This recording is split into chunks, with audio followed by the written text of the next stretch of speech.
नागपुर में मीडिया से बातचीत के दौरान भाजपा विधायक समीर मेघे ने कहा कि मुंबई में भारी बारिश के कारण नागपुर की विमान सेवाएं भी प्रभावित हुई है। उड़ानों में देरी से आम यात्रियों के साथ साथ मुंबई जाने वाले मंत्री और विधायक भी प्रभावित हुए हैं। उन्होंने कहा कि इसका असर विधानसभा के कामकाज पर भी पड़ सकता है। मुंबईत पाऊस सुरू आहे प्रचंड, कुठेतरी विमानं सुद्धा उशिराने जात आहे, काही काही तर रद्द झालेले आहे। फटका बसतोय आमदारांना सुद्धा। निसर्गाचा फटका हे कुठल्याही व्यक्तीला बघून पडत नाही। आपल्या सगळ्यांना माहीत आहे की मागील 2-3 दिवसापासून मुंबईत अतिवृष्टी चालू आहे आणि या अतिवृष्टीचा फटका सगळ्यांना, सामान्य माणसापासून तर सगळ्यांनाच लागतोय।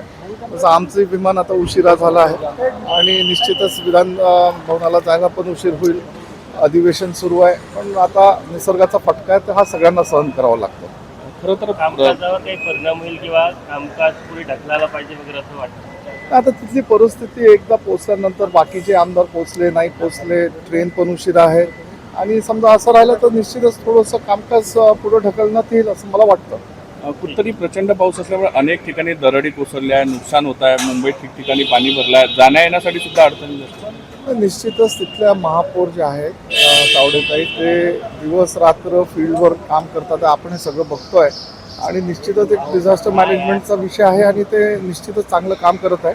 आणि पण निसर्गाचा फटका असतो, अतिवृष्टी असते तर कुठलंही सगळ्यांच्या बाहेरचं कंट्रोल करण्याच्या बाहेरचं असतं, पण एक तावडेताई चांगलं काम करतात आहे, आपण सगळं बघतोय। आणि विरोधक कुठेतरी त्यांच्यावर टीका करतात, तुम्ही म्हणता चांगलं काम। विरोधकांचं कामच टीका करणं आहे। आता जेव्हा नॅचरल कॅलॅमिटी येते तेव्हा आपण बघतो US सारख्याही देशाला एवढा मोठा फटका लागतो किंवा अजून डेव्हलप कंट्रीज आहे त्याला पण फटका लागतो, म्हणून निसर्गासमोर कोणीच नाही।